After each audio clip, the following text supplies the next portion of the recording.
देहरादून से ये बड़ी खबर। आज सीएम धामी कैबिनेट की अहम बैठक है। मुख्यमंत्री पुष्कर सिंह धामी की अध्यक्षता में 11 बजे ये बैठक शुरू होगी।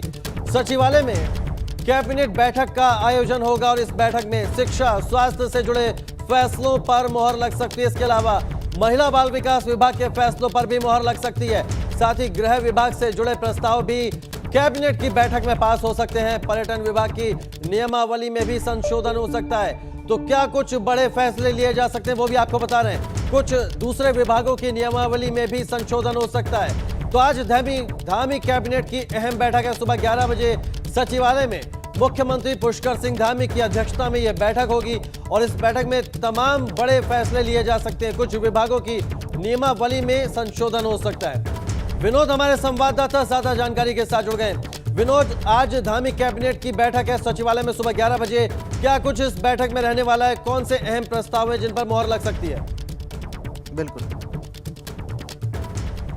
जी कौशल, देखिए आज धामी सरकार की महत्वपूर्ण बैठक होने जा रही है। उत्तराखंड सचिवालय में 11 बजे ये कैबिनेट बैठक शुरू होगी मुख्यमंत्री पुष्कर सिंह धामी की अध्यक्षता में और कई महत्वपूर्ण प्रस्ताव पर आज कैबिनेट की मोहर लग सकती है। अगर बात करें शिक्षा, स्वास्थ्य, पर्यटन और उसके साथ साथ में आंगनबाड़ी कार्यकर्तियों को लेकर कुछ ऐसे प्रस्ताव हैं जिन पर आज मंथन हो सकता है और उसके साथ साथ गृह विभाग की कुछ नियमावली है उस पर आज संशोधन होकर कैबिनेट अपनी मोहर लगा सकता है।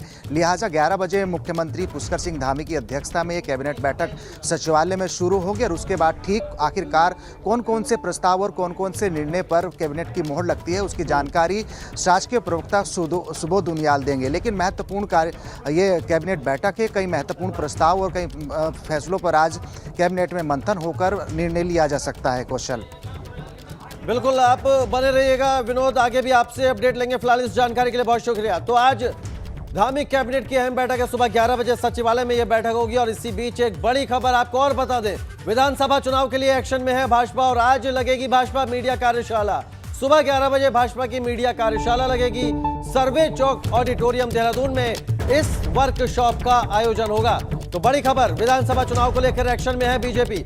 आज भाजपा की मीडिया कार्यशाला लगेगी। सुबह 11 बजे इसका आयोजन होगा। सर्वे चौक ऑडिटोरियम देहरादून में मीडिया कार्यशाला का आयोजन होगा। मुख्यमंत्री पुष्कर सिंह धामी इसमें शामिल होंगे।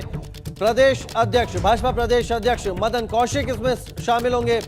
राज्यसभा सांसद अनिल बलूनी भी इस कार्यशाला में मौजूद रहेंगे। तो बड़ी खबर आपको बता रहे हैं, सर्वे चौक ऑडिटोरियम देहरादून में भाजपा की मीडिया कार्यशाला का आयोजन होगा। सुबह 11 बजे इसका वक्त तय किया गया है।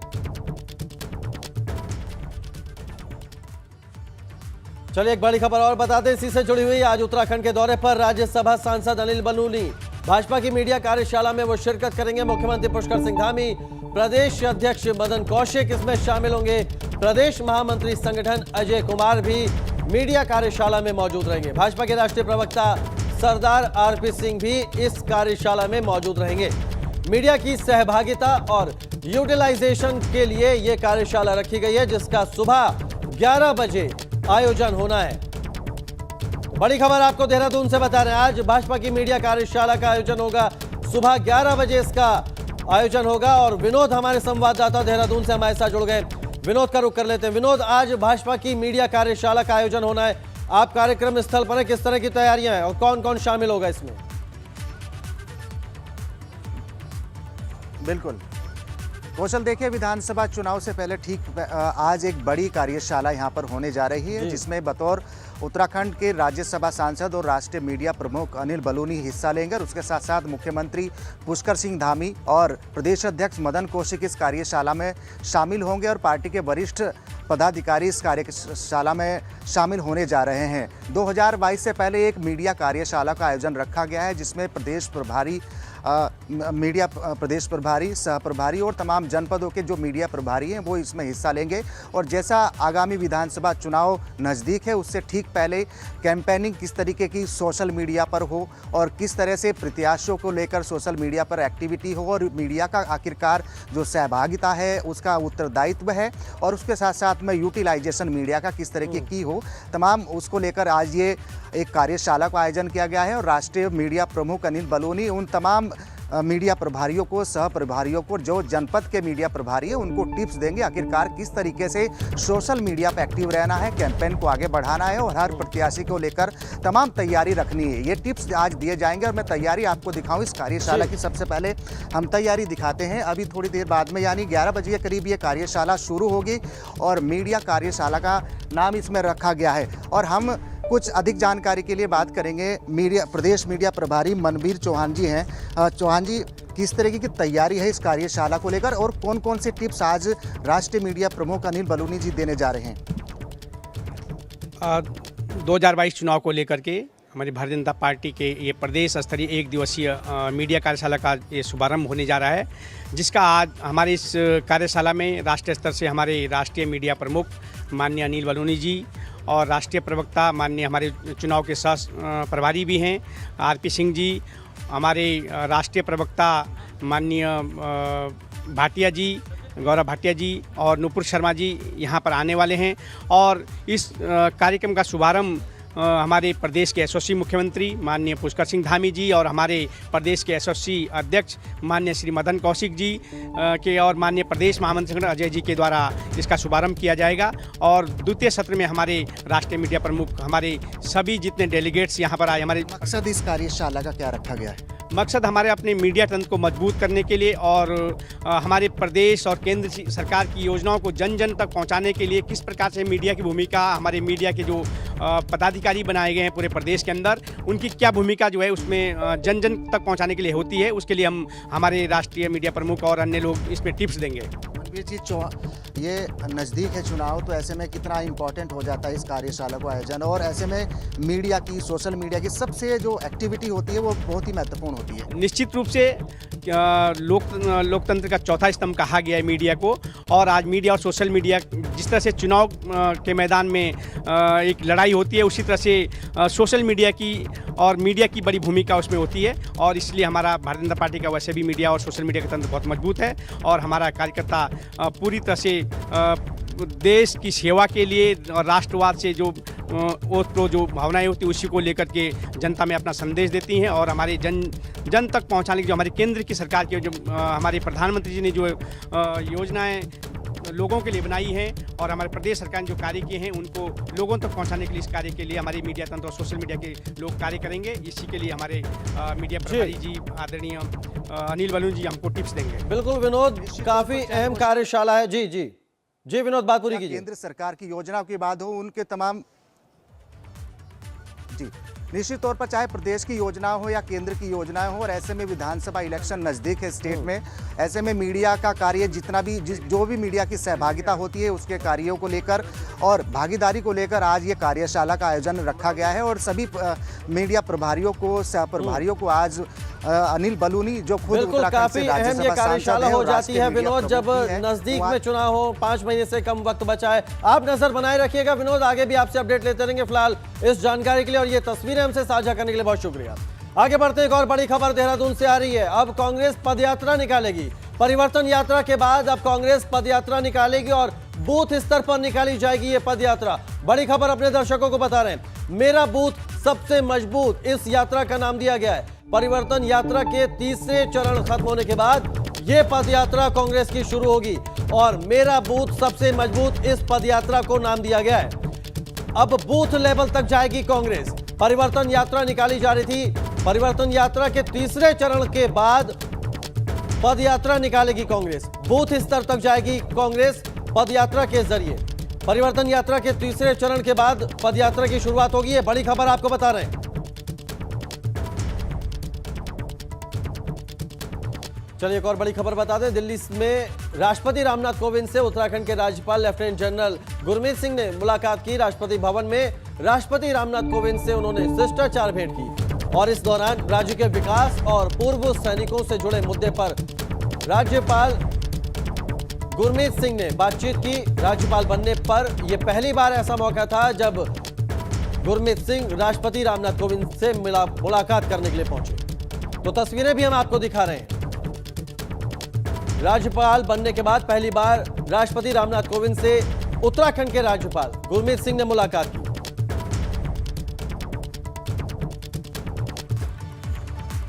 उत्तराखंड में पीएम मोदी और गृह मंत्री अमित शाह का दौरा है। पीएम मोदी 2 अक्टूबर या 14 अक्टूबर में से किसी एक दिन उत्तराखंड आ सकते हैं। पीएम मोदी सरकारी कार्यक्रम के साथ भाजपा संगठन के कार्यक्रम में शिरकत करेंगे, तो वहीं 16 और 17 अक्टूबर को गृह मंत्री अमित शाह उत्तराखंड के दौरे पर रहेंगे। उधर उत्तराखंड राज्य के स्थापना दिवस के 9 नवंबर को भी पीएम मोदी उत्तराखंड के दौरे पर रहेंगे। उधर पीएम मोदी की अक्टूबर या नवंबर में रैली को लेकर भी माननीय गृह मंत्री और माननीय प्रधानमंत्री जी के अगले 2 महीनों में उत्तराखंड के कार्यक्रम हैं। व्यक्तिगत कार्यक्रमों के साथ साथ संगठन के कार्यक्रम उनके हैं और संगठन की विभिन्न प्रकार की बैठकें प्रदेश स्तर की, जिला स्तर की और आगामी जो चुनाव हैं उनके मद्देनज़र जो आवश्यक बैठकें हैं वो सभी बैठकें उनके द्वारा ली जाएंगी। और प्रधानमंत्री जी का एक बड़ा कार्यक्रम नवंबर के महीने में हम लोग करेंगे, जिसमें लाखों की संख्या में कार्यकर्ता एकत्र होंगे और माननीय प्रधानमंत्री जी को संबोधित करेंगे। चलिए, इसी बीच एक और बड़ी खबर देहरादून से आ रही है। आपको बता दें, सिंचाई विभाग में ठेकों के लिए नया आदेश जारी किया गया है। 50 लाख तक के ठेकों के लिए टर्नओवर की अनिवार्यता खत्म कर दी गई है। 50 लाख तक के ठेकों के लिए अनुभव की अनिवार्यता को खत्म कर दिया गया है। सिंचाई मंत्री सतपाल महाराज के निर्देश पर विभाग ने इसका आदेश जारी कर दिया है। अब 50 लाख तक के ठेकों के लिए अनुभव प्रमाण पत्र और टर्नओवर की जरूरत नहीं है। तो सिंचाई विभाग के निर्देश पर विभाग ने आदेश जारी कर दिया। बड़ी खबर आपको बता रहे हैं। चलिए, अब बात बर्फबारी की कर लेते हैं। बड़कोट में सितंबर महीने में भारी बर्फबारी हुई है। उच्च हिमालय की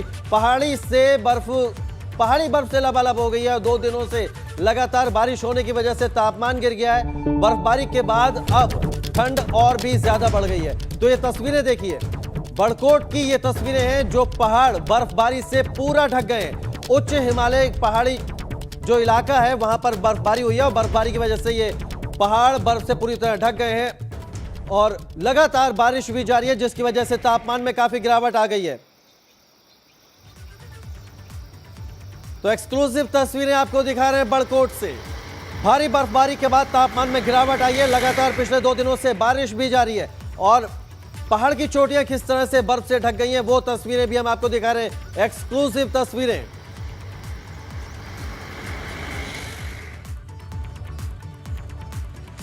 अगली खबर जोशीमठ से है, जहां बद्रीनाथ नेशनल हाईवे अभी भी बंद है। पिछले 7 घंटों से ज्यादा देर से बंद है नेशनल हाईवे। भारी बारिश के चलते झटकुला के पास सड़क पर मलबा आ गया है और इसकी वजह से नेशनल हाईवे बंद है। नेशनल हाईवे को खोलने की कोशिशें लगातार जारी है। जोशीमठ की ये तस्वीरें, बद्रीनाथ नेशनल हाईवे अभी भी बंद है। तस्वीरें आप देख सकते हैं, सड़क पर पहाड़ी से मलबा आया है और जो लोग हैं जिनको ये हाईवे पार करना है वो इन पत्थरों से गुजर रहे हैं। तो जोशीमठ की ये तस्वीरें। और अब बात उत्तरकाशी की, जहां बारिश से मौसम का मिजाज बदल गया है। यहां मूसलाधार बारिश के बाद जनजीवन प्रभावित है। वहीं बारिश के बाद धान की फसल खराब हो जाने से काश्तकारों के चेहरे पर मायूसी छाई हुई है। तो उत्तरकाशी से यह खबर, जहां बारिश के बाद जनजीवन तो अस्त व्यस्त हुआ ही है, धान की जो फसल तैयार खड़ी थी काश्तकारों की, उसको भी काफी नुकसान पहुंचा है। और उत्तराखंड में आज भी भारी बारिश का अलर्ट जारी किया गया है। मौसम विभाग ने भारी बारिश का अलर्ट जारी किया है। पहाड़ी इलाकों के साथ मैदानी इलाकों में भी बारिश हो सकती है। लगातार पिछले कई दिनों से उत्तराखंड में बारिश जारी है और अब उत्तराखंड में मौसम विभाग ने एक बार फिर अलर्ट जारी किया है। भारी बारिश का अलर्ट मौसम विभाग ने जारी किया है। अभी भी देवभूमि के लोगों को बारिश से निजात नहीं मिलती दिख रही है। पहाड़ी इलाकों के साथ मैदानी इलाकों में भी बारिश हो सकती है। मौसम विभाग ने अलर्ट जारी किया है। पहाड़ी इलाकों के साथ मैदानी इलाकों में भी बारिश हो सकती है। उत्तरकाशी से अगली खबर, जहां एक कार हादसे का शिकार हुई है और इस कार में 4 लोग सवार थे। स्थानीय लोगों ने रेस्क्यू ऑपरेशन चलाया और 3 लोगों को रेस्क्यू करके बचाया गया है। एसडीआरएफ भी मौके पर पहुंची और एसडीआरएफ ने भी इस रेस्क्यू ऑपरेशन में हिस्सा लिया। एक कार थी जो हादसे का शिकार हुई। स्थानीय लोगों ने कार में सवार 3 लोगों को रेस्क्यू किया और उसके बाद एसडीआरएफ भी पहुंची मौके पर और रेस्क्यू अभियान में जुट गई।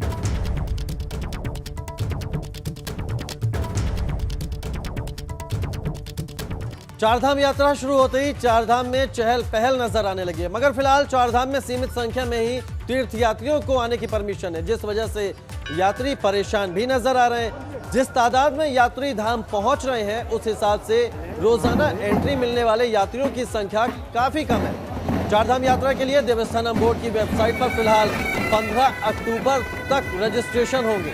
चारधाम यात्रा में यात्रियों की संख्या सीमित होने की वजह से ये फैसला लिया गया है।